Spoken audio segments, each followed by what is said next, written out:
اللہ وبرکاتہ۔ الحمدللہ رب العالمین والصلاة والسلام علی اشرف الانبیاء والمرسلین وعلی آلہ واصحابہ اجمعین ومن تبعهم بإحسان الى یوم الدین، اما بعد۔ اعوذ باللہ من الشیطان الرجیم، بسم اللہ الرحمن الرحیم، وما خلقت الجن والانس الا لیعبدون۔ تمام قسم کی تعریفات توصیفات اللہ رب العزت کے لیے لائق و زیبا ہے۔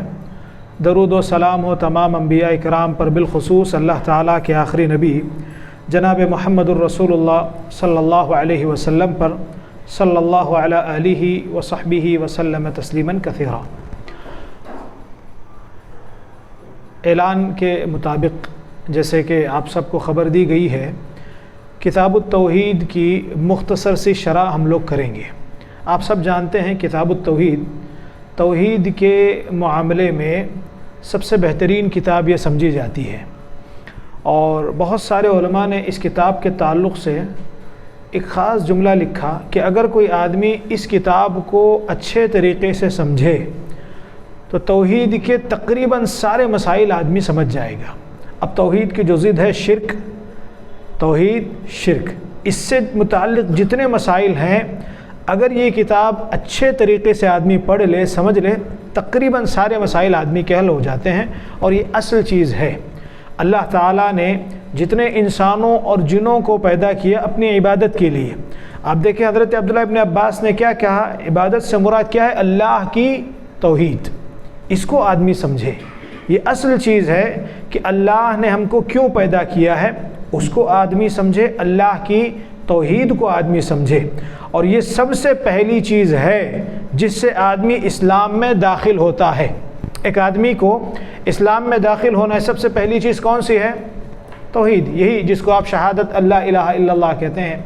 اور سب سے آخری چیز ہے یہ جس سے آدمی دنیا سے نکل جاتا ہے۔ اللہ کے رسول صلی اللہ علیہ وسلم کی بڑی مشہور حدیث آپ نے سنی ہوگی، من کان آخر کلامہ لا الہ الا اللہ دخل الجنہ۔ آدمی جا رہا ہے دنیا سے، موت کا وقت ہے، کلمہ آدمی نے پڑھ لیا، کہاں جائے گا؟ وہ جنت میں جائے گا۔ یہ اصل میں توحید ہے آدمی کی، اور اس کو سمجھنے کی ضرورت ہے۔ اسی مناسبت سے یہ کتاب ہم شروع کرنے والے ہیں۔ بہت جامع یہ کتاب ہے، تقریباً 40 سے زیادہ اس کی شروحات ہیں، 40 سے زائد الگ الگ اس کی شرح آپ کو ملیں گی۔ ویسے اگر آپ دیکھیں مشہور شرح اگر آپ اس کی دیکھنا چاہیں تو خود جو مؤلف ہے محمد بن عبد الوہاب رحمۃ اللہ علیہ، ان کے خاندان والوں کو آپ دیکھیں گے تو انہوں نے کئی شرح اس میں لکھی ہیں۔ ایک آپ کو ملے گی تیسیر العزیز الحمید، سب سے پہلی شرح یہ لکھی گئی، لیکن اس کے مکمل ہونے سے پہلے ان کی وفات ہو گئی۔ اور یہ شیخ محمد بن عبد الوہاب رحمۃ اللہ علیہ کے پوتے ہیں سلیمان۔ یہ تیسیر العزیز الحمید ہے۔ اس کے بعد فتح المجید لکھی گئی۔ سب سے بہترین کتاب التوحید کی شرح میں یہ ہے فتح المجید، بہت طویل شرح ہے، یہ لمبی شرح ہے۔ پھر اس کے بعد ہے، آپ اس کے کتاب کی شروعات اگر دیکھنا چاہیں، قرۃ عیون الموحدین۔ یہ تینوں جو کتابیں ہیں، تینوں جو شرحیں ہیں، یہ محمد بن عبد الوہاب رحمۃ اللہ علیہ کے رشتہ داروں میں، یا تو ان کے پوتوں نے یا ان کے رشتہ داروں نے، پوتے پڑ پوتے، ان لوگوں نے یہ لکھی ہیں۔ اس کے بعد اور اگر آپ دیکھیں اس کتاب کی شروحات میں سے التمہید ہے، صالح آل الشیخ جو ابھی اس وقت ہیں، بہت بڑے عالم ہیں اس وقت سعودی کے، انہوں نے لکھا ہے۔ پھر اگر آپ دیکھیں القول السدید، عبد الرحمن بن ناصر السعدی، بہت بڑے عالم تھے، اللہ مغفرت کرے، انتقال ہو گیا، انہوں نے لکھی ہے القول السدید۔ پھر آپ دیکھیں اس کو القول المفید، شیخ صالح عثیمین، بارہا آپ نے نام سنا ہوگا، بڑے عالم ہیں، انہوں نے لکھی۔ شیخ صالح فوزان نے اعانۃ المستفید لکھی۔ بہرحال یہ بہت ساری اس کی شروحات ہیں، بہت ساری اس کی شرحیں ہیں، یہ بہت جامع کتاب ہے۔ اور اگر آپ اس کی شرح کرنا چاہیں، تفصیل اس میں بہت زیادہ ہوگی، لہذا مختصر ہم لوگ اس کو صرف کوشش یہ کریں گے کہ اس جو محمد بن عبد الوہاب رحمۃ اللہ علیہ کا طریقہ ہے کتاب کا، کہ کتاب کا یہ کتاب میں جو ذکر کرتے ہیں، سبق کا نام، باب کا نام ہوتا ہے، پھر اس کے بعد حدیث، آیتیں، حدیثیں، اور اگر کوئی سلف سے قول ملتا ہے تو وہ انہوں نے ذکر کیا۔ بس یہی طریقہ ہے ان کا۔ سبق ہوگا، سبق کا نام، جو بھی سبق کا نام ہے وہ، پھر آیت ہوگی، حدیث ہوگی، اور اگر سلف سے کوئی قول ملتا ہے تو وہاں قول ہوگا۔ تو بہت زیادہ تفصیل میں نہیں جاتے ہوئے صرف یہی چیز ہم لوگ سمجھنے کی کوشش کریں گے کہ اس آیت کا کتاب سے کیا تعلق ہے، سبق سے کیا تعلق ہے اس آیت کا، اور اس کو یہاں کیوں ذکر کیا گیا ہے۔ یہ خاص محمد بن عبد الوہاب رحمۃ اللہ علیہ کا خاص طریقہ ہے ان کا، اور آسانی سے اگر آپ دیکھیں ان کی اگر تفصیلات آپ دیکھنا چاہیں، انشاءاللہ پھر کبھی موقع رہے گا تو ضرور اس پر درس ہوگا۔ شیخ الاسلام یعنی محمد بن عبد الوہاب رحمۃ اللہ علیہ کی شخصیت پر مستقل ایک درس انشاءاللہ پھر کبھی ہوگا۔ 1205 ہجری میں ان کی وفات ہوئی ہے۔ کتاب شروع کرتے ہیں۔ آپ دیکھیں مقدمہ، عام طور پہ کوئی بھی آدمی، کوئی بھی مصنف ہے کتاب لکھتا ہے تو مقدمہ ہوتا ہے پہلے، اس کو شروع سے پہلے کچھ تو آدمی لکھتا ہے اللہ کی تعریفات وغیرہ وغیرہ ایسا، لیکن کتاب التوحید میں آپ دیکھیں صرف اور صرف انہوں نے کتاب التوحید، بسم اللہ کتاب التوحید انہوں نے وہاں سے شروع کر دی ہے، اس لیے کہ اب جو آگے جو چیز آنے والی ہے اللہ تعالیٰ کی توحید، اس کو مقدمے کی ضرورت ہے نہیں ہے، اللہ کی توحید ساری چیزیں، تو یہ بہت ضروری چیز ہے اس میں۔ تو بعض علماء نے اس کا جواب یہ دیا، اب دیکھیں آپ اس کو سب سے پہلے میں یہ آپ کو واضح کروں، ہم لوگ جو شرح پڑھیں گے شیخ صالح عثیمین کی شرح ہے القول المفید، القول المفید شیخ صالح عثیمین کی شرح ہے، اس کا اختصار ہے التقسیم والتقعید، یہ ہم لوگ اس میں دیکھیں گے اختصار کے ساتھ، بہت شارٹ انہوں نے اس میں سمجھانے کی کوشش کی ہے۔ سب سے پہلی چیز کہتے ہیں کہ مقدمہ شروع کا جو حصہ ہوتا ہے وہ کیوں نہیں ذکر کیا گیا ہے، تو لکھتے ہیں کہ جو بعض کتاب لکھنے والے ہیں کتاب التوحید کو جن لوگوں نے نقل کیا بعد میں، انہوں نے اس کو چھوڑ دیا ہے، اور بعض نے کہا کہ نہیں، امام البخاری رحمۃ اللہ علیہ کا جو طریقہ ہے اسی طریقے پر یہ کتاب ہے۔ امام بخاری رحمۃ اللہ علیہ کو آپ کو مقدمہ ملے گا، پہلی حدیث کون سی ہے امام البخاری رحمۃ اللہ علیہ کی؟ انما الاعمال بالنیات، یہاں سے شروع ہے، بس یہ مقدمہ ہے ان کی کتاب کا۔ ایسے ہی اس کتاب کا بسم اللہ اور کہا سیدھے آگے کتاب التوحید۔ توحید کس کو کہتے ہیں؟ ایک چیز میں آپ کو بتاؤں، اگر آپ لوگ جو بیٹھے ہوئے ہیں اتنے ہیں، اگر میں آپ سب لوگوں کو کہوں کہ جیسے ایک پیپر وغیرہ آپ کو دیا جائے، لکھیے آپ نماز کے بارے میں، روزے کے بارے میں، زکوٰۃ، حج، آپ لوگ لکھیں گے، مجھے امید ہے کچھ نہ کچھ آپ لکھیں گے ضرور، نماز کے بارے میں ہو، روزے کے بارے میں، صدقہ زکوٰۃ۔ اگر میں یہی آپ کو کوئی پیپر وغیرہ دے کر کے پوچھوں توحید کے بارے میں لکھیے، آپ لکھ سکتے ہیں؟ کیا لکھیں گے؟ نہیں، مجھے نہیں لگتا، بہت کم، یا تو یہی ہوگا کہ اللہ تعالیٰ کے کسی کو نام اگر یاد ہے وہ آدمی لکھے گا اللہ تعالیٰ ایک ہے وغیرہ وغیرہ، لیکن اصل میں جو توحید اصل ہے وہ اس سے بہت زیادہ لوگ اس وقت یا تو جہالت کا شکار ہیں، جانتے ہی نہیں ہیں، اور کچھ ایسے ہیں جو جاننا بھی نہیں چاہتے ہیں، تو یہ بہت ضروری چیز ہے۔ اس میں آواز آ رہی ہے تو بند کر دو نا اس کو، ہاں بند کر دو ہاں۔ تو یہ توحید اگر آپ کہیں سب سے پہلی چیز ہے وحد یوحد توحیدا، کیا معنی ہے توحید کا؟ کوئی ایک آدمی بتائیے، ہم لوگ ایسے ہی پڑھیں گے، سوال جواب کی شکل میں، آسان ہوگا، آپ لوگ سمجھیں گے اس کو۔ توحید کس کو بولتے ہیں؟ ہاں جی، لغت کے اعتبار سے کہتے ہیں کسی چیز کو ایک جاننا، کسی چیز کو ایک جاننا، یہ توحید ہے۔ شریعت کے اعتبار سے اگر آپ آئیں، یہ لغت ہو گئی آپ کی لینگویج، شرعی اعتبار سے توحید کس کو کہتے ہیں؟ اللہ تعالیٰ کو ایک جاننا، اللہ تعالیٰ کو ایک جاننا اس کی عبادت میں، یا اس کو اور کھول کر کے بیان کریں توحید کی اقسام میں، اللہ تعالیٰ کو ایک جاننا توحید الوہیت میں، توحید ربوبیت میں، توحید اسماء و صفات میں۔ اللہ تعالیٰ کو ایک جاننا توحید کی ان تینوں قسموں میں، توحید الوہیت، ربوبیت، توحید اسماء و صفات۔ توحید ربوبیت کیا تعریف ہے اس کی؟ ہاں، تعریف توحید ربوبیت کس کو کہتے ہیں؟ ربوبیت رب، ربوبیت کس سے ہے؟ رب سے۔ اللہ تعالیٰ خالق ہے، خالق مطلب پیدا کرنے والے، رازق ہیں رزق دینے والے، مالک ساری بادشاہت، جو بھی دنیا میں الٹ پھیر جتنا بھی معاملہ چل رہا ہے اللہ تعالیٰ کے حکم سے، یہ ساری چیزیں کس میں داخل ہوتی ہیں؟ توحید ربوبیت۔ آسان زبان میں اس کو سمجھانے کے لیے کہوں، افعال اللہ، اللہ تعالیٰ کے کام، اللہ کے کام، سمجھ میں آئے گا آسان سے؟ اس میں اللہ کے جو کام ہے وہ کون سی توحید میں آپ لیں گے اس کو؟ ربوبیت۔ توحید الوہیت، بندہ جو اللہ کے لیے کرتا ہے وہ، سمجھنے کے لیے بس۔ اب توحید الوہیت کو اگر آپ دیکھیں، افراد اللہ تعالی بالعبادہ، عبادت ہوگی تو کس کی ہوگی؟ صرف اور صرف اللہ تعالیٰ کی۔ عبادت کی جتنی چیزیں ہیں صرف اور صرف اللہ تعالیٰ کے لیے۔ کیا کیا چیزیں آتی ہیں عبادت میں؟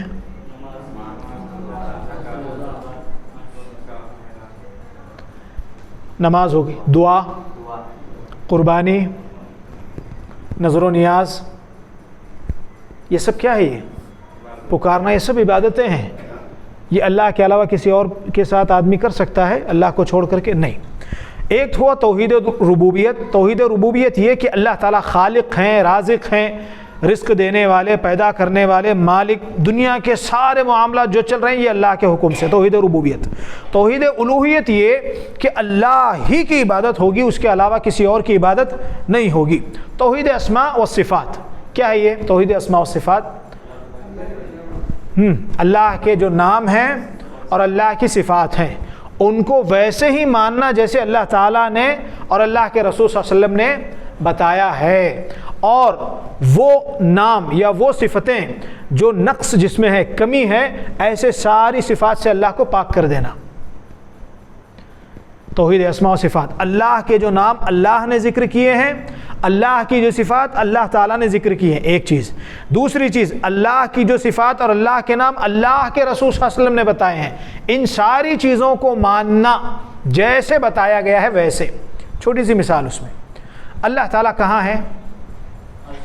عرش پر مستوی ہے۔ اگر کوئی آدمی یہ کہے کہ اللہ تعالیٰ ہر جگہ ہے تو امام ابو حنیفہ رحمۃ اللہ علیہ کے تعلق سے آپ دیکھیں، امام ابو حنیفہ رحمۃ اللہ علیہ سے پوچھا گیا کہ آدمی اگر، اب آج کل کے جو حضرات ہیں اس تعلق سے سنیے آپ، ان سے پوچھا گیا اگر کوئی آدمی یہ عقیدہ رکھے اللہ تعالیٰ ہر جگہ موجود ہے تو کہا اس آدمی نے کفر کیا۔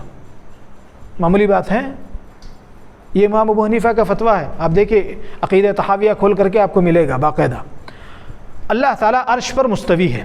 امام مالک رحمۃ اللہ علیہ سے اس بارے میں جب سوال ہوا، امام مالک نے بہت بنیادی عقیدہ یہ ہمارے اہل سنت والجماعت کا ہے، کہا الاستواء معلوم والکیف مجہول والسؤال عنہ بدعۃ والایمان بہ واجب۔ چار چیزیں کہیں، کہا اللہ تعالیٰ عرش پر مستوی ہے، اس پر ہمارا ایمان ہے۔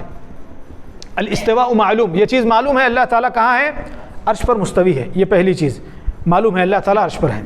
والایمان بہ واجب، اس پر ایمان رکھنا واجب ہے۔ اللہ تعالیٰ کہاں ہے؟ عرش پر ہے۔ اب باقی ساری چیزیں جیسے اللہ کے لائق ہیں۔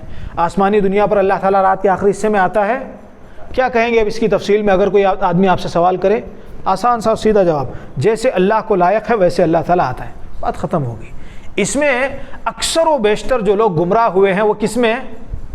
توحید اسماء و صفات میں۔ اکثر لوگ جو گمراہ فرقے آپ کو دکھیں گے، تفصیل اگر آپ کو سمجھ میں آتی ہے اٹھا کر کے دیکھیں، یہی توحید اسماء و صفات میں گمراہ ہوئے ہیں۔ کچھ لوگوں نے انکار کر دیا سرے سے، اور کچھ لوگوں نے کچھ خاص صفات کو مان کر کے بقیہ کا انکار کر دیا، اور کچھ نے اسماء و صفات میں بعض ناموں کو، بعض صفات کو لے کر کے بعض کا انکار کر دیا۔ معتزلہ ہے، جہمیہ ہے، اشاعرہ ہے، پھر اس کے علاوہ بقیہ اور پھر کئی اس میں فرقے ہیں۔ تو یہ توحید اسماء و صفات، تین قسمیں ہوئی توحید کی، سمجھنا ہے۔ اس کے لیے میں اسی حساب سے آپ کو میں پڑھاؤں گا سوال اور جواب کی شکل میں۔ توحید کی تین قسمیں ہیں، توحید ربوبیت، الوہیت، توحید اسماء و صفات۔ توحید ربوبیت کو اگر آدمی مان لیتا ہے، توحید ربوبیت میں نے کہا اللہ خالق ہے، رازق ہے، تو کیا آدمی مسلمان ہوگا؟ توحید ربوبیت کو آدمی اقرار کر رہا ہے، مان رہا ہے اللہ تعالیٰ خالق ہے، رازق ہے، مالک ہے، سب کچھ ہے۔ دلیل؟ ہاں، مشرکین مکہ مانتے تھے کہ نہیں اللہ تعالیٰ کو؟ جا کر کے آپ دیکھیں قرآن، وَلَئِن سَأَلْتَهُمْ مَنْ خَلَقَ السَّمَاوَاتِ وَالْأَرْضِ، اللہ تعالیٰ نے کہا اگر آپ ان سے سوال کریں، آسمان زمین درمیان کی جتنی چیزیں، بہت سارے سوالات ہیں، کس نے پیدا کی؟ کیا کہیں گے؟ لَيَقُولُنَّ اللَّهُ، کون کیا ہے سب کچھ؟ یہ اللہ تعالیٰ۔ اس کے باوجود اللہ تعالیٰ نے ان کو کیا کہا؟ مشرک، کافر۔ توحید ربوبیت کے اقرار سے آدمی مسلمان ہوگا؟ اصل جھگڑا کون سی توحید پہ ہے؟ توحید الوہیت۔ اسی پر یہ ساری کتاب ہے، توحید الوہیت پر۔ اس کتاب کا پورا نام اگر آپ دیکھیں، کتاب التوحید الذی هو حق اللہ علی العبید، کتاب التوحید، توحید کی کتاب جو اللہ کا حق ہے بندے پر، اس بارے میں یہ کتاب ہے توحید الوہیت۔ لیکن ساتھ ساتھ توحید اسماء و صفات کا بھی شیخ الاسلام محمد بن عبد الوہاب رحمۃ اللہ علیہ نے ذکر کیا۔ تین چیزیں سمجھ میں آ گئی، توحید کی تین قسمیں ہیں، توحید ربوبیت، الوہیت، توحید اسماء و صفات۔ توحید ربوبیت کے اقرار سے آدمی مسلمان ہوگا نہیں، توحید الوہیت اصل ہے۔ اور توحید الوہیت کو جو آدمی مانے توحید ربوبیت کو مانتا ہے کہ نہیں مانتا ہے؟ مان لے گا۔ ایسے ہی جو آدمی توحید الوہیت کو مانے گا، ربوبیت کا ایسے ہی آدمی اقرار کر رہا ہے، اللہ کی صرف عبادت۔ ایک آدمی صرف اللہ کی عبادت کر رہا ہے تو ظاہر سی بات ہے اللہ کو خالق، رازق، مالک، مدبر سب کچھ آدمی مانتا ہے۔ پھر یہ توحید کی تین قسمیں ہیں۔ بغیر توحید کے آدمی کے اعمال اللہ کے پاس قبول ہوں گے؟ اللہ کے رسول صلی اللہ علیہ وسلم سے ایک جگہ خطاب ہے اور دوسری جگہ انبیاؤں کا اللہ تعالیٰ نے تذکرہ کیا، سارے انبیاؤں کا، کئی انبیاؤں کا، 25-27 انبیاء کا اللہ نے ذکر کیا، اور اس کے بعد کہا وَلَوْ أَشْرَكُوا، اگر یہ اللہ کے ساتھ شرک کریں گے تو اللہ تعالیٰ ان کے اعمال کو ختم برباد کر دیں گے۔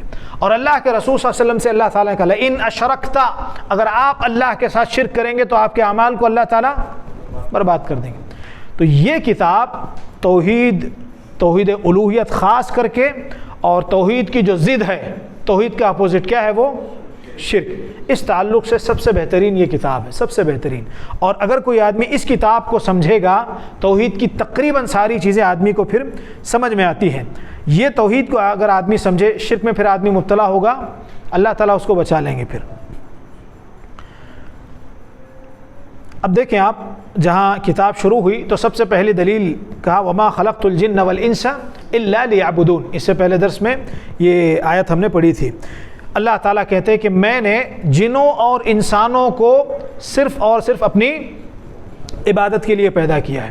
حضرت عبداللہ ابن عباس لیعبدون، صرف اپنی عبادت کے لیے، اس کی تشریح کرتے ہوئے کہتے ہیں لیوحدون، کہ میں نے انسانوں اور جنوں کو اپنی توحید کے لیے پیدا کیا ہے، اپنی توحید، یعنی کس کی عبادت کریں گے؟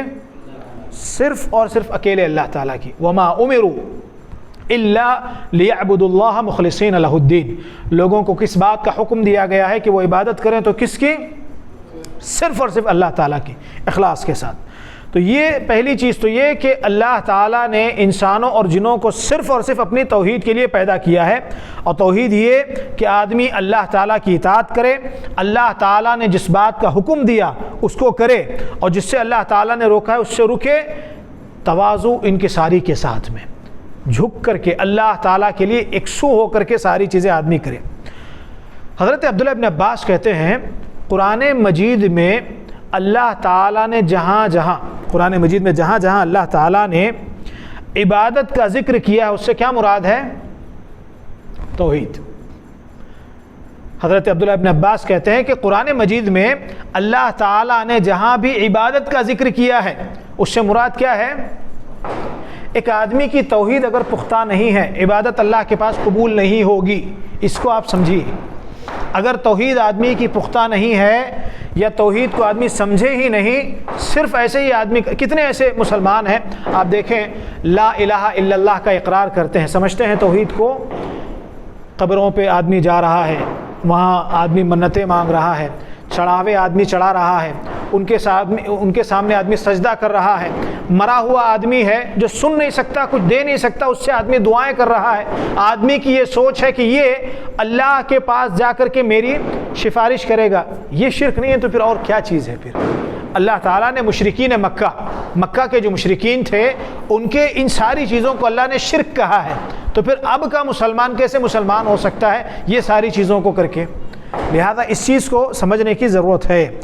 تو یہ پہلی آیت ہے، اس میں یہ بتانا مقصود ہے کہ انسانوں اور جنوں کی پیدائش کا مقصد اللہ کی عبادت ہے، اور اللہ کی عبادت سے مراد اللہ کی توحید کو سمجھنا ہے۔ توحید کو آدمی سمجھے، ایک اللہ کی عبادت ہو، کیسے ہو، ان ساری چیزوں کو آدمی سمجھے۔ دوسری دلیل یا دوسری آیت محمد بن عبد الوہاب رحمۃ اللہ علیہ نے پہلے سبق میں جو ذکر کی، وَلَقَدْ بَعَثْنَا فِي كُلِّ أُمَّةٍ رَسُولًا أَنِ اعْبُدُوا اللَّهَ وَاجْتَنِبُوا الطَّاغُوتَ، اللہ تعالیٰ کہتے ہیں ہم نے جتنی بھی امتیں تھیں ہر امت میں ہم نے رسول بھیجا، جتنی قومیں آتی گئیں سب میں رسول اللہ تعالیٰ نے بھیجے، جتنی امتیں آئیں سب میں رسول اللہ تعالیٰ نے بھیجے۔ کیا مقصد تھا رسولوں کو بھیجنے کا؟ کیا کریں لوگ؟ اللہ کی عبادت کریں اور طاغوت سے بچیں۔ ان اعبدوا اللہ، اللہ کی عبادت کریں اور طاغوت سے بچیں، یہ اصل مقصد ہے جتنے بھی اللہ تعالیٰ نے انبیاء بھیجے، انبیاؤں کی بعثت کا۔ اب اس میں آیت میں آپ دیکھیں سب سے پہلے تو جو ذکر ہے وَلَقَدْ بَعَثْنَا فِي كُلِّ أُمَّةٍ، امت کہتے ہیں۔ اب یہاں امت سے کئی قرآن مجید میں بہت سارے معنی آپ کو امت کے ملیں گے۔ ایک تو جماعت کو کہا جاتا ہے امت، جیسے اس آیت میں ہے وَلَقَدْ بَعَثْنَا فِي كُلِّ أُمَّةٍ، یعنی ہم نے ہر جماعت میں رسول بھیجا، جماعت کے معنی میں ہے۔ کبھی امام کے معنی میں آتا ہے امت، حضرت ابراہیم علیہ السلام کو اللہ تعالیٰ نے کہا اِنَّ إِبْرَاهِيمَ كَانَ أُمَّةً، یہ امام ہیں، پیشوا ہیں۔ کبھی امت کا جو یہ ہوتا ہے اس کا معنی جو ہے ملت، طریقہ جس کو آپ کہہ سکتے ہیں وہ ہے انا وجدنا، جیسے مشرکین والا معاملہ، انا وجدنا آباءنا علی امہ، ہمارے جو پیروکار ہیں باپ دادا ان کو ہم نے اسی راستے پر پایا ہے، ہم بھی اسی راستے پر چلیں گے۔ اور کبھی جو ہے آپ دیکھیں امت کا مطلب ہوتا ہے زمانے کو کہتے ہیں۔ حضرت یوسف علیہ السلام کا جو قصہ ہے، دو لوگ جو تھے آ کر کے جنہوں نے پوچھا، اپنا خواب بیان کیا، بعد میں اللہ تعالیٰ نے اس کو ذکر کیا وَذَّكَرَ بَعْدَ أُمَّةٍ، ایک زمانے کے بعد پھر اس کو وہ چیز یاد ہے۔ بہرحال یہ اصل میں معاملہ نہیں ہے۔ تو ایک چیز یہ کہ اللہ تعالیٰ نے کہا کہ جتنی امتیں ہم نے، جتنی جماعتیں ہم نے بھیجی ہیں سب میں ہم نے رسول بھیجا، یہ اللہ تعالیٰ نے کہا۔ مقصد کیا تھا رسول کے بھیجنے کا؟ صرف اور صرف کس کی عبادت ہو؟ اللہ تعالیٰ کی، اور بچے گا کس سے آدمی؟ طاغوت سے۔ طاغوت کیا مطلب ہے؟ ہاں کیا بول رہے؟ ابلیس، ہاں زور سے، اچھا مورتیاں وہ بت وغیرہ، ہاں اور کچھ ہے؟ طاغوت یہ بہت اہم چیز ہے، اس کو یاد رکھنا۔ طاغوت کس کو کہتے ہیں؟ دیکھیے آپ، امام ابن قیم رحمۃ اللہ علیہ کی سب سے جامع تعریف ہے اس میں، ما تجاوز به العبد حد، آدمی اپنی حد سے نکل جاتا ہے اس میں، کسی کی اتباع میں، کسی کی اطاعت میں، اور کسی کی عبادت میں، کسی کی بھی عبادت میں، اطاعت میں، اور کسی کی جو ہے اتباع میں آدمی حد سے نکل جائے اور وہ سامنے والا اس سے راضی ہو، راضی نہ بھی ہو تو بھی طاغوت ہے، بعض دوسرے اعتبار سے، اس کی تفصیل انشاءاللہ آگے سبقوں میں آئے گی۔ تو اب اس کو دیکھیے، آپ کہتے ہیں کہ آدمی اپنی حد سے گزر جاتا ہے۔ کیسے آدمی گزرتا ہے؟ جادوگر ہے، کاہن ہے کوئی، اس کے پاس آدمی چلا گیا اور اس سے پوچھتا ہے، اسٹرولوگر وغیرہ کیا کہتے ہیں آپ، وہ اسٹرولوجی وغیرہ، اس کے پاس چلا گیا آدمی نے پوچھا، کاہن اس کو کہتے ہیں، کاہن۔ یا پھر جادوگر کے پاس آدمی گیا، اس کے پاس پوچھا، اب جیسے جیسے وہ بتا رہا ہے ویسے ویسے آدمی کرتا ہے، یہ اس کی اتباع میں آدمی حد سے نکل گیا، طاغوت کی اس نے عبادت کی۔ آسان زبان میں میں سمجھانے کو، یہ پہلی چیز۔ دوسری چیز ہے معبود، کسی کی عبادت میں حد سے گزر جانا، اللہ کو چھوڑ کر کے کسی اور کی عبادت کرے آدمی، بت ہے کوئی بھی، مورتیاں ہیں، قبریں ہیں، مزاریں ہیں، جو بھی ہیں، یا درخت ہے، پتھر ہے، کسی کی بھی آدمی عبادت کر رہا ہے اللہ کو چھوڑ کر کے، یہ دوسری چیز۔ اور تیسرا معاملہ ہے کسی کی اطاعت میں، بعض جیسے آسان زبان میں آپ دیکھیں یہود اور نصارات ہیں، اللہ تعالیٰ نے قرآن مجید میں کہا اتخذوا احبارهم ورهبانهم اربابا من دون اللہ، ان لوگوں نے اپنے علماء کو اور عابد عبادت کرنے والوں کو کیا بنا لیا ہے؟ رب بنا لیا ہے۔ حضرت عدی بن حاتم، انہوں نے کہا اللہ کے رسول صلی اللہ علیہ وسلم سے، کہا اللہ کے رسول صلی اللہ علیہ وسلم ایسا تو نہیں ہے، عیسائی تھے نا یہ حضرت عدی بن حاتم پہلے، کہا ایسا تو نہیں ہے کہ ہم جو ہے ان کو رب بنا رہے ہیں، ان کی عبادت کر رہے ہیں، ایسا نہیں ہے۔ اللہ کے رسول صلی اللہ علیہ وسلم نے جواب کیا دیا تھا، کسی کو یاد ہے؟ اللہ کے رسول صلی اللہ علیہ وسلم نے کہا تھا، ہاں وہ جس کو حلال کرتے ہیں تم کیا کرتے ہو؟ اس کو حلال کرتے ہو، وہ جس کو حرام کریں تم اس کو حرام کرتے ہو، جبکہ اللہ تعالیٰ نے اس کے اپوزٹ کہا ہے۔ آج یہ ہے ایسا معاملہ معاشرے میں، ہے ایسے بہت سارے افراد آپ کو ملیں گے۔ اللہ نے شرک سے روکا ہے کہ نہیں روکا ہے؟ ایسی ایسی دلیلیں آدمی لا کر کے رکھے گا، وہ شرک کو بالکل توحید آدمی پیش کرنے پر تلا ہوا ہے، جہالت ہے یہ۔ اس میں مسئلہ کیا ہے، آدمی اس کو بند کر دے گا نا، اس کی روٹیاں بند ہو جائیں گی، نذرانے جو ہوتے ہیں نا یہ سب بند ہو جائیں گے، دکان اس کی بند ہو جائے گی۔ اس کے لیے کیا ہے، بڑی تعداد کو ان لوگوں نے الجھا کر کے رکھا ہے، بہت بڑی تعداد کو انہوں نے پھنسا کر کے رکھا ہوا ہے۔ جتنی آیتیں شرک پر ہیں، بھولے بھالے لوگوں کو ایسے پھنسا کر کے رکھا ہے کہ اس کو واقعی میں وہ توحید سمجھتے ہیں۔ اللہ کو چھوڑ کر کے دوسروں کے سامنے جائیں گے، سجدہ کریں گے۔ سجدہ کتنی بڑی عبادت ہے، کس کے لیے آدمی کرے گا؟ یہ صرف اللہ کے لیے۔ اب اس کو نام دیا گیا سجدہ نہیں، بھائی جھک رہے ہم لوگ، نام بس تبدیل کر دیا گیا۔ اور اللہ کو چھوڑ کر کے مرا ہوا آدمی ہے، سن سکتا ہے وہ آدمی؟ کیسے سنے گا وہ آدمی؟ اس کو جا کر کے پکارے کا نہیں، یہ بڑا اللہ کا معزز ہے، بڑا اللہ کا قریبی ہے، یہ اللہ سے ہماری سفارش کرے گا۔ مشرکین مکہ کے اسی فعل کی وجہ سے اللہ نے ان کو کیا کہا؟ مشرک کا۔ پھر یہ کیسے بچے گا اس سے؟ بلکہ آپ دیکھیں بعض کتابوں میں یہاں تک لکھا گیا ہے، اس زمانے کے مشرکین اس زمانے کے مشرکین سے زیادہ گئے گزرے ہیں۔ کیسے؟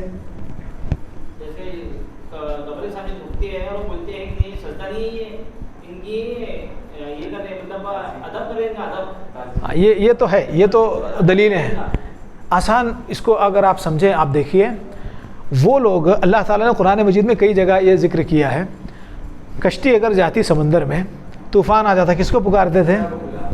اس زمانے کے معاملات کیا ہیں؟ پھر بھی عبد القادر جیلانی یا دوسروں کو پکاریں گے۔ اس زمانے کے مشرکین اس زمانے سے بھی گئے گزرے ہیں یہ لوگ۔ یہ لوگ توحید کے معاملے میں اتنے زیادہ ناسمجھ ہیں یا جہالت کا شکار ہیں۔ تو بہرحال طاغوت سمجھ میں آ گئی بات۔ اللہ کو چھوڑ کر کے کسی کی عبادت میں، کسی کی اطاعت میں یا کسی کی اتباع میں حد سے زیادہ آدمی گزر جائے، اس کو طاغوت کہتے ہیں۔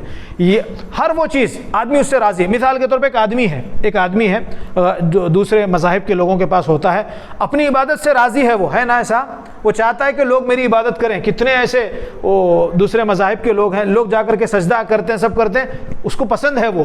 یہ طاغوت ہے۔ اور ایسا اس کے علاوہ پتھر ہے، درخت ہیں، ساری چیزیں اسی میں آئیں گی۔ یا کوئی آدمی مورتی بنا کر کے پوج رہا ہے۔ یہ تو اللہ تعالیٰ نے جتنے انبیاء بھیجے، مقصد کیا تھا؟ صرف اور صرف کس کی عبادت ہو؟ اللہ کی۔ اور کس سے بچے آدمی؟ طاغوت سے۔ اب دیکھیں توحید کے لیے دو چیزیں ضروری ہیں، ایک ہے اثبات جس کو آپ کہیں گے ثابت کرنا، اور دوسری ہے نفی یعنی ختم۔ ثابت کیا کرنا ہے؟ کون ہے الہ؟ صرف اور صرف اللہ تعالیٰ۔ اور انکار کس کا کرنا ہے؟ دنیا کے سارے معبودوں کا، دنیا کے سارے معبودان باطلہ جتنا ہے سب کا انکار اور اللہ کا اقرار۔ ایک آدمی ہے اللہ کا اقرار کر رہا ہے، ٹھیک ہے، اللہ کا اقرار کیا کہا؟ میں اللہ کو مانتا ہوں، بقیہ دوسروں کا انکار نہیں کر رہا۔ مسلمان ہو سکتا ہے؟ نہیں ہو سکتا مسلمان۔ بہت سارے ایسے لوگ آج آپ کو ملیں گے، اقرار کرتے کہاں بھائی ٹھیک ہے اللہ کو مان رہے، دوسروں کا انکار نہیں کریں گے، مسلمان ہیں؟ ایک دوسرا آدمی ہے جو آدمی سب کا انکار کر رہا ہے، اللہ کو نہیں مان رہا ہے، وہ ہے مسلمان؟ نہیں ہوگا ایسا۔ دونوں چیزیں ضروری ہیں، ایک تو ثابت کرے کہ صرف اور صرف اللہ تعالیٰ ہے، بقیہ کا انکار، سب کا انکار، اس کو کہتے ہیں اللہ ہی کی عبادت، اور طاغوت سے آدمی بچے۔ لا الہ الا اللہ، کیا ترجمہ اس کا؟ اس کے ترجمے، ہاں یہ دیکھو، یہ ترجمہ اصل میں کرنا ہے، نہیں ہے کوئی، یہ ہمارے پاس مشہور ترجمہ ہے۔ اس کا اصل ترجمہ ہمارے جو اصل مشائخ ہیں وہ کہتے ہیں معبود برحق۔ اللہ کو چھوڑ کر کے دوسروں کو معبود کہا جا سکتا ہے یا نہیں؟ اچھا معبود، یہ بار بار بول رہا ہوں میں، کس کا معبود کا مطلب کیا ہے؟ جس کی، معبود کس کو کہتے ہیں؟ جس کی عبادت، چیز سمجھ کر کے جائے بس آپ، یہی ہمارا وہ ہے کہ آپ سمجھے بولنا کیا چاہ رہے ہیں ہم لوگ۔ تو جس کی عبادت کی جاتی، اللہ کو چھوڑ کر کے دوسروں کو بھی معبود کہا جا سکتا ہے؟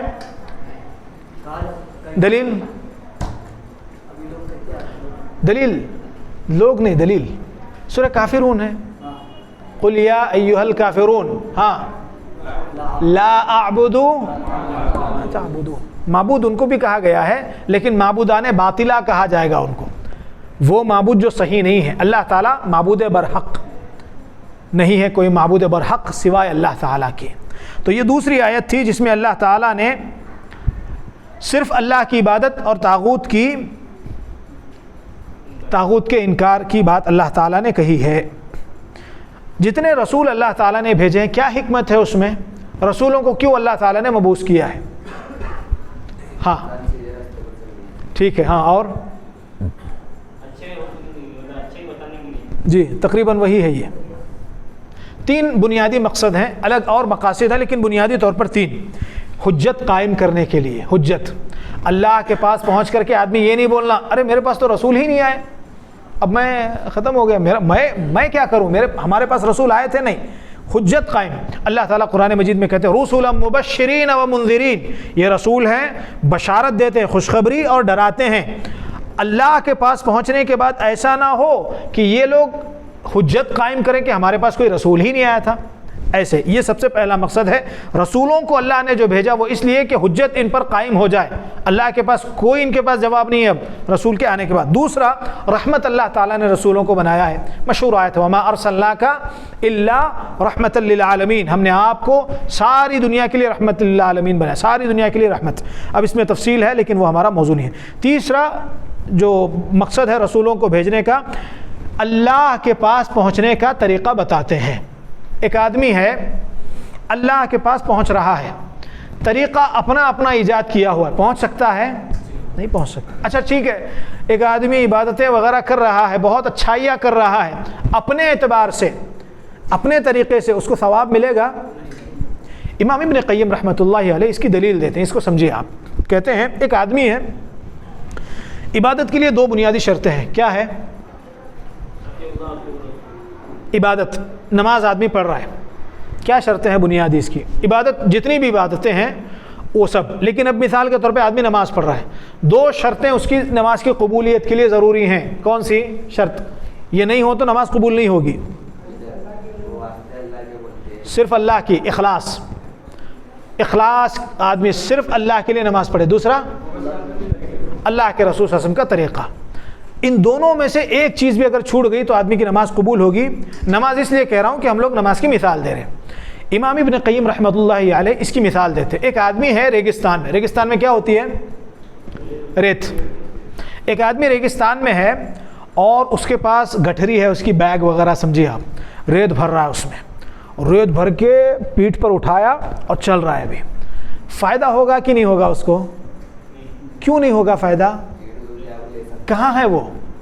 ریگستان میں ہے، یہاں سے وہاں تک جائے گا، فائدہ کیا ہوگا اس کو؟ کچھ بھی نہیں، اپنے آپ کو تھکائے گا وہ۔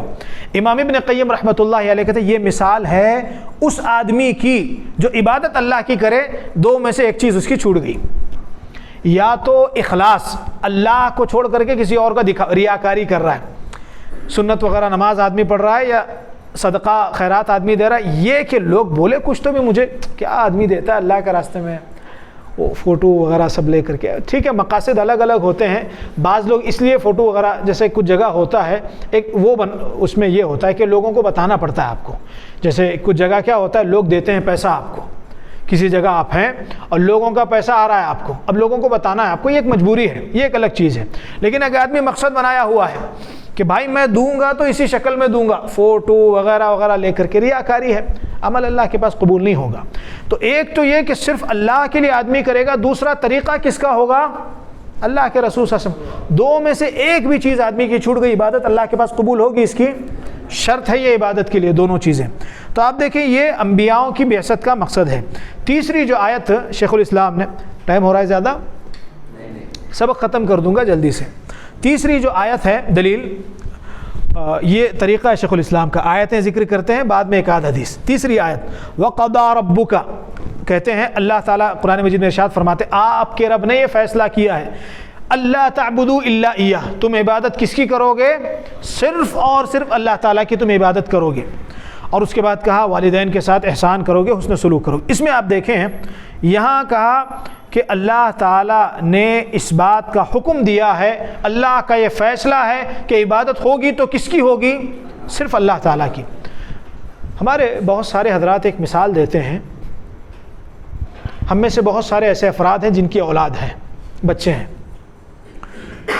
اگر ہمارا بچہ ہے اور بالکل ہوش حواس والا، ہوش سنبھالا ہوا ہے، ہم کو چھوڑ کر کے، یعنی باپ کو چھوڑ کر کے بھرے مجمع کے سامنے کہے کہ یہ میرا باپ نہیں ہے، فلاں میرا باپ ہے، آدمی برداشت کرے گا اس کو؟ مذاق میں نہیں، آدمی بالکل سیریس ہو گیا۔ مثال، سمجھدار آدمی ہے اور بھرے مجمع میں ہے، لوگوں کے سامنے باپ کو چھوڑ کر کے آدمی کہے گا یہ میرا باپ نہیں، فلاں میرا باپ ہے۔ الزام ہے نا یہ کتنا بڑا؟ اللہ ساری چیزیں دے کر کے پھر اللہ کو چھوڑ کر کے دوسروں کی عبادت، آدمی اللہ معاف کرے گا پھر اس کو؟ وہ تو انسان ہے بھائی، اس کی کوئی کیا حیثیت ہے اس کی اللہ تعالیٰ کے سامنے؟ پھر آدمی کیسے سوچے گا کہ یہ سب سے بڑا گناہ یہ کرے گا، شرک اللہ کے ساتھ، اور پھر اس کو یہ شکایت ہے کہ اللہ کی مدد کیوں نہیں آ رہی ہے؟ ایسا ہوگا؟ یہ چیز جب تک نہیں جائے گی اللہ کی مدد نہیں آئے گی، یقین کریں آپ۔ یہ شرک جب تک اس یہاں سے نہیں ختم ہوگا، آدمی چاہے سر پٹک لے، اللہ کی مدد پھر نہیں آئے گی۔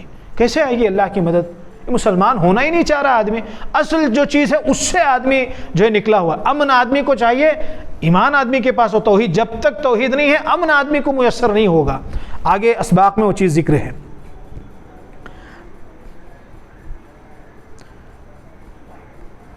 چوتھی دلیل، اس میں تفصیل ہے لیکن ہم لوگ اس کو نہیں دیکھیں۔ چوتھی دلیل ہے محمد بن عبد الوہاب رحمۃ اللہ علیہ نے جو آیت ذکر کی، اللہ تعالیٰ ارشاد فرماتے ہیں وَاعْبُدُوا اللَّهَ، اللہ کی عبادت کرو، وَلَا تُشْرِكُوا بِهِ شَيْئًا، اور اس کے ساتھ کسی کو شریک مت کرو۔ دو چیزیں جو ابھی میں نے آپ کے سامنے ذکر کی تھی، ایک تو عبادت ہوگی تو صرف اور صرف اللہ کی، اور اس کے ساتھ کسی کو شریک آدمی نہیں کرے گا، سب کا آدمی انکار کر دے گا۔ اب یہاں دیکھیں شیء نکیرہ اس کو کہتے ہیں عربی زبان میں، چاہے کوئی نبی ہو، چاہے کوئی رسول ہو، چاہے کوئی فرشتہ ہو، چاہے کوئی ولی ہو، یا اللہ کا بہت خاص بندہ ہو، ان میں سے کسی کو بھی اللہ کے ساتھ آدمی شریک نہیں کر سکتا، کسی بھی اعتبار سے نہیں۔ اگر کسی آدمی نے ایسا کیا، اللہ کی عبادت میں اس نے دوسرے کو شریک کیا، اور اگر بغیر توبہ کے مرے اللہ اس کو معاف کریں گے، ان اللہ لا یغفر ان یشرک بہ۔ پانچویں اور چھٹی دلیل، حضرت اللہ تعالیٰ ارشاد فرماتے قل تعالوا اتل ما حرم ربکم علیکم الا تشرکوا بہ شیئا۔ پہلے نبی صلی اللہ علیہ وسلم کی زبانی اللہ تعالیٰ کہتے قل، اے پیغمبر آپ کہہ دیجئے، آؤ میرے پاس۔ یہود، یہ اہل کتاب سے خطاب ہے، اہل کتاب سے مراد یہود اور نصارہ۔ آؤ میرے پاس، اتلو، میں تلاوت کرتا ہوں اللہ تعالیٰ نے کیا چیزیں تم پر حرام کی ہیں کہ تم اللہ کے ساتھ کسی کو شریک نہیں کرو گے۔ حضرت عبداللہ ابن مسعود، حدیث ہے لیکن حدیث پر کلام ہے، ضعیف حدیث ہے، چونکہ شیخ الاسلام نے ذکر کی ہے میں ذکر کرتا ہوں۔ حضرت عبداللہ ابن مسعود رضی اللہ تعالیٰ عنہ کہتے ہیں جو آدمی یہ چاہتا ہے کہ اللہ کے رسول صلی اللہ علیہ وسلم کی وصیت کو دیکھے، وہ ان آیتوں کو پڑھے۔ اللہ کے رسول صلی اللہ علیہ وسلم نے کوئی وصیت کی ہے؟ اللہ کے رسول صلی اللہ علیہ وسلم نے کوئی خاص وصیت کی؟ نہیں، کوئی خاص وصیت اللہ کے رسول صلی اللہ علیہ وسلم کی نہیں ہے۔ یہی وصیت ہے کہ قرآن اور حدیث کو پکڑے رہو۔ ترکت فیکم امرین، دو چیزیں چھوڑ کر کے جا رہا ہوں، اگر ان کو لازم پکڑو گے گمراہ ہو سکتے ہو تم، کبھی نہیں۔ یہی ہے، کوئی وصیت اللہ کے رسول صلی اللہ علیہ وسلم کی نہیں ہے، ضعیف حدیث ہے، اس کے لیے ہم لوگ اس کو چھوڑ دیتے ہیں۔ تو بہرحال یہ آیتیں تھیں۔ اب اس کے بعد آپ دیکھیں یہ جو آیت ہے اس میں 10 وصیتیں اللہ تعالیٰ نے کی ہیں، اگر اس میں پھر کبھی موقع ہوگا تو وہ ذکر ہوگا، لیکن بس اس میں پہلی جو وصیت ہے وہ اللہ کی توحید کی ہے۔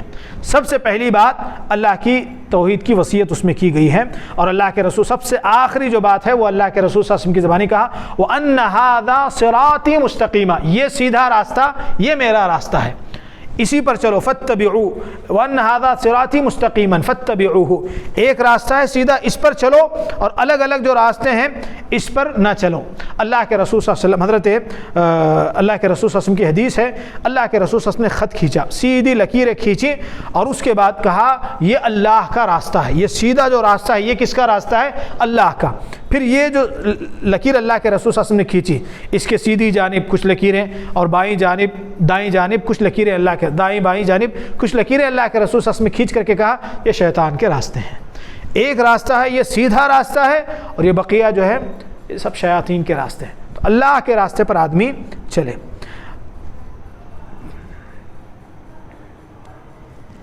اس کے بعد آپ دیکھیں 7ویں جو دلیل حضرت معاذ بن جبل رضی اللہ تعالیٰ عنہ کی حدیث ہے۔ حضرت معاذ کہتے ہیں کہ میں اللہ کے رسول صلی اللہ علیہ وسلم کے پیچھے گدھے پر بیٹھا ہوا تھا۔ اللہ کے رسول صلی اللہ علیہ وسلم کی تفصیلی روایت ہے، کہا اللہ کا حق بندوں پر کیا ہے جانتے ہو، اور بندوں پر اللہ کا حق کیا ہے جانتے ہو؟ حضرت معاذ بن جبل نے کہا اللہ اس کے رسول صلی اللہ علیہ وسلم بہتر جانتے۔ یہ اللہ کے رسول صلی اللہ علیہ وسلم کی حیات کے وقت میں، اب اللہ تعالیٰ ہی جانتا ہے، یہ آدمی جواب دے گا۔ جب تک اللہ کے رسول صلی اللہ علیہ وسلم زندہ تھے تب تک آدمی کہے گا اللہ و رسولہ اعلم، اللہ اس کے رسول صلی اللہ علیہ وسلم زیادہ جانتے ہیں۔ لیکن پیارے نبی صلی اللہ علیہ وسلم کی وفات کے بعد آدمی یہ کہے گا کہ اللہ تعالیٰ جانتے ہیں۔ اب آپ دیکھیں اس حدیث میں اللہ تعالیٰ، اللہ کے رسول صلی اللہ علیہ وسلم حق اللہ علی العباد، اللہ کا حق بندوں پر کیا ہے؟ کس کی عبادت کریں گے؟ صرف اللہ تعالیٰ کی، اور اس کے ساتھ کسی کو شریک نہیں کریں۔ یہ حق ہے ہم سب پر اللہ تعالیٰ کا کہ صرف اللہ کی عبادت اور اس کے ساتھ کسی کو شریک نہیں کیا جائے گا۔ اور اگر ہم یہ کرتے ہیں، اللہ تعالیٰ اپنے فضل سے اپنے آپ پر کیا چیز واجب کرتے ہیں؟ اگر کوئی آدمی اللہ کی عبادت کرے، اس کے ساتھ کسی کو شریک نہیں کرے، انعام کیا ملے گا اللہ کی طرف سے؟ اللہ اس کو عذاب دے گا؟ نہیں دے گا، یہ انعام ہے۔ اسی لیے کہتے ہیں آدمی کے گناہوں کی معافی کے لیے سب سے بڑا اگر کوئی عمل ہے وہ کیا ہے؟ توحید، توحید کی پختگی۔ جتنی توحید آدمی کی پختہ ہوگی اللہ تعالیٰ اسی اعتبار سے آدمی کے گناہوں کو معاف کرتے رہیں گے، ویسے ہی آدمی کے درجات بلند ہوتے رہیں گے۔ یہ پہلا سبق تھا ہمارا، یہاں یہ پہلا سبق ختم ہوا۔ اس کی اور تفصیلات اس میں ہیں، لیکن ہم لوگ چونکہ اختصار بس ہم لوگ سمجھنا چاہیں گے کیا بتانا چاہتے ہیں، تو اللہ سے امید ہے کہ آپ کو یہ سبق سمجھ میں آیا ہوگا۔ کچھ چیزیں ہیں جو سمجھنے کی تھی، توحید کی قسمیں، وہ میں نے آپ کے سامنے رکھی۔ طاغوت کا کیا مطلب ہے یہ میں نے آپ کے سامنے رکھا، اور جو بنیادی کچھ چیزیں تھیں وہ میں نے آپ کے سامنے رکھی ہوئی ہیں۔ اب اس کے بعد مسائل ذکر کرتے ہیں شیخ الاسلام کہ مسئلہ کیا نکلتا ہے، لیکن اس کا پھر وہ موقع نہیں ہے، سبق ہم لوگ سمجھ کر کے آگے نکل جائے گی، یہ کافی ہے۔ اللہ تعالیٰ سے دعا ہے کہی ہوئی باتوں پر ہم سب کو اللہ تعالیٰ عمل کی توفیق عطا فرمائے۔ آنے والا جو درس ہوگا ہمارا باب فضل التوحید وما یکفر من الذنوب، توحید کی فضیلت، اور اگر توحید کو آدمی سمجھے آدمی کے گناہوں کے معاف ہونے کا بیان۔ توحید اگر آدمی کی پختہ ہو اللہ تعالیٰ اس کے گناہوں کو کیسے معاف کریں گے اور کیا کیا فضیلتیں ہیں اس کی، وہ انشاءاللہ آئندہ درس میں آپ کے سامنے ہوگی۔ اقول ما تسمعون واستغفر اللہ لی ولکم۔ کوئی چیز نہیں سمجھ میں آتی ہے تو پوچھیے، غلط نہ سمجھیے، بس سمجھیے، لیکن اچھے سے صحیح سے آدمی اس کو سمجھے۔